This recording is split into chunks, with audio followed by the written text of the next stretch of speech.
Refkin from Hattiesburg, Mississippi. We're here at ASDIN 2025 in Grapevine, Texas. And I'm Dalia Dawood from Riverside, California, and we have the pleasure and honor of interviewing the president of ASDIN, Dr. Bharat Sachdeva. Thank you, Dr. Sachdeva, for joining us today. It's a great honor. Dr. Sachdeva is our president, and he has a long history of supporting the organization. He's part of the executive committee, and he is an educator, and he has a huge impact on so many fellows, and some of them now are practicing. We saw the big picture yesterday with how many fellows you have trained through your career. So I would like to ask you, you might not be one of the founding father, however, since I joined ASDIN, I've been seeing you, so it's been so many years. How many years you've been with ASDIN so far? Well, thank you, Dalia. Thank you, Brian, for doing this wonderful work and getting the message and the whole mission of ASDIN to be shared with thousands of other people. I joined Nephrology Fellowship in 2004, and ASDIN had just getting started back then. I remember going to the very first meeting. I was in Phoenix, Arizona, and my mentor, Dr. Ken Abrio, was very closely associated with the initial phases of ASDIN.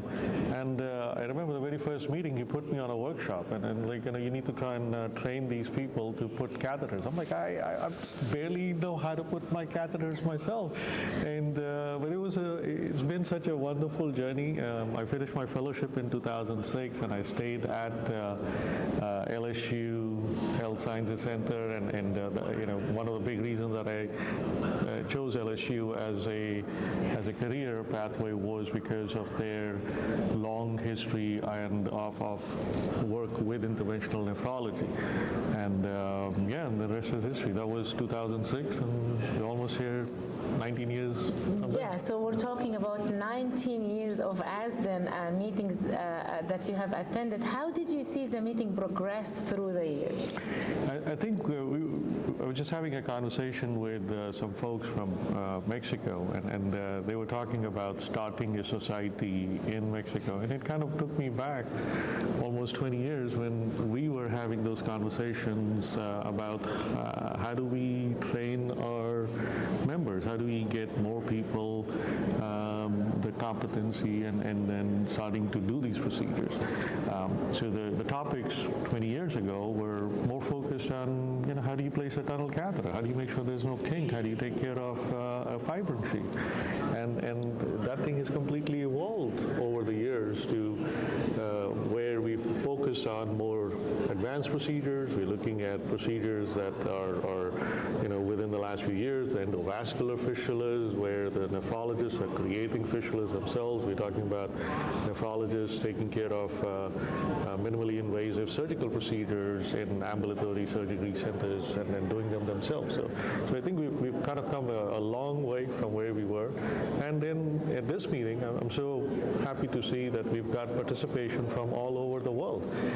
And now ASDIN is a beacon of hope, not only for the interventional and the dialysis access care in the United States, but it provides a platform for people from Brazil, from India, from Mexico, and other places in the world to come up and take from our experience, from our expertise, and then be able to incorporate those experiences into their societies back home. I agree, Dr. Sachdeva, and today when we interviewed the South Korea group, they actually mentioned that they appreciated a lot the global session yesterday, and that's one thing they asked, that it will be more expanded next year. Mm-hmm. And I think, yes, I think I see also, I've been attending for 10 years, and I see that the international involvement, definitely, it's more significant than before. Brian? So I find it interesting. You and I graduated from fellowship about the same time, within a year of each other.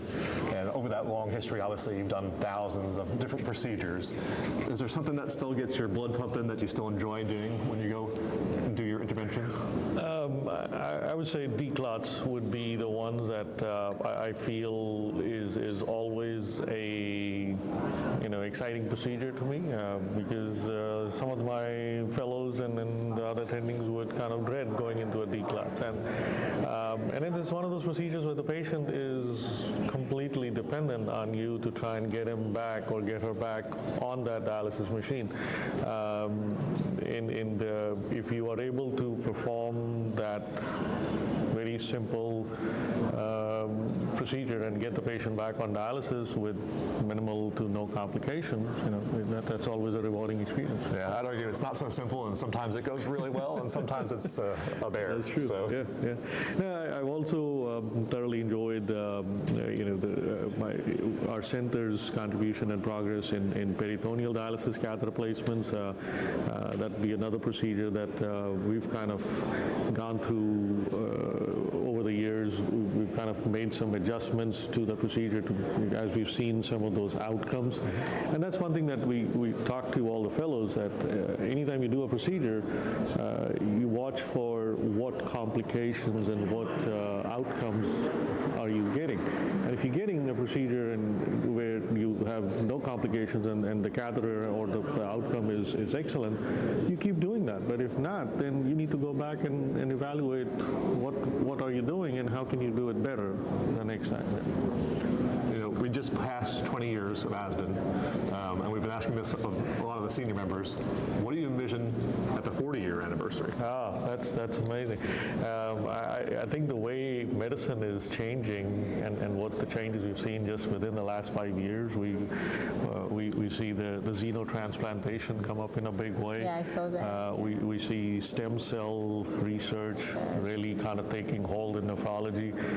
At the LSU Health, I mentioned we were about to start a study where we'll be harvesting stem cells from a diabetic kidney, getting them amplified and then putting them back into the kidney. And who knows, in 20 years, we may not even have nephrology anymore, and you would have gene editing or other ways to manage somebody's blood pressure. And if blood pressure is gone and diabetes is gone, then all the disease process is going to be a lot different than what we see. So I think these are exciting times because we do know that it's never going to be the same. So we need to be agile, we need to be ready to learn and adapt innovation with open arms. Well, I hope in 20 years we can all retire, right? I'm looking at 5. Dalia? So this meeting we are talking about collaboration, and Dr. Bharat yesterday said that he see more involvement of interventional radiology and surgeon in these meetings, that as a founding father he's actually considering to change the subspecialty name from interventional nephrology to dialysis access care. So as our president, what you see could encourage, or what strategy could encourage more involvement of interventional radiologists and surgeons and even associate all the stakeholders for dialysis access care in our organization and our meeting? And I think one of the things that is reflective of the work we are doing as interventionalists and as nephrologists, it still remains that we have a very high amount of tunnel catheters in our patients. 25-30% of the prevalent patients are using tunnel catheters. The incident catheter rate is extremely high, and that's a problem that the interventionalists cannot solve by their own. The nephrologists may be performing the most number of maintenance and interventions in our dialysis access, but we still need to have a collaborative effort from the surgeons, the radiologists that are equally involved and vested in those processes, and the nephrologists, which is in the center of all of it. So I think we need to constantly keep making efforts to improve the amount of dialysis access education in a fellowship program. I think without that and without the fellows getting comfortable and taking on this this responsibility on their own and taking dialysis access as a responsibility, just as they would take the responsibility to manage the chronic kidney disease, the anemia, the electrolyte dysfunction. It seems like we've kind of relegated that responsibility to others. So if the nephrologists take that on and we really kind of have a collaborative effort, we should be able to break this problem that we've festered for such a long time. 2010, 80% fistula, 80% of the patients start with a catheter. 2022, 84% of the patients start with a catheter. I think we need to do better.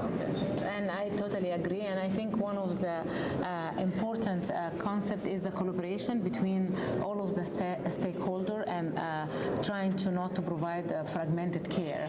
Brian? Yeah, I just wanted to add one more thing, and I think the industry and the dialysis organizations also need to be brought into this conversation because, and they are actually really, getting affected by the current standards of practices because the quality metrics of a very high catheter rate hurts their reimbursement and the patient outcome. So. Brian? All right, so you're finishing up your year as president of ASDIN. I was wondering if you have any advice. I've got one more year to go. Oh, you got another year to go. So you finished up your first year. You got another year to go. Do you have advice for either trainees or early career physicians in interventional nephrology who want to be more leadership, do more leadership activities in ASDIN? No, I think we need to engage. We need to identify what our passions are. Everybody has a different drive. Some people will be driven by advocacy and public policy. So they need to focus on those things. And then others who may have an interest on education. And that's where I think ASDIN has such a wide portfolio. We've got over 16 committees. So any young trainee that is looking to get engaged, we will welcome them to come and get engaged and start working in those committees. And this is all voluntary work.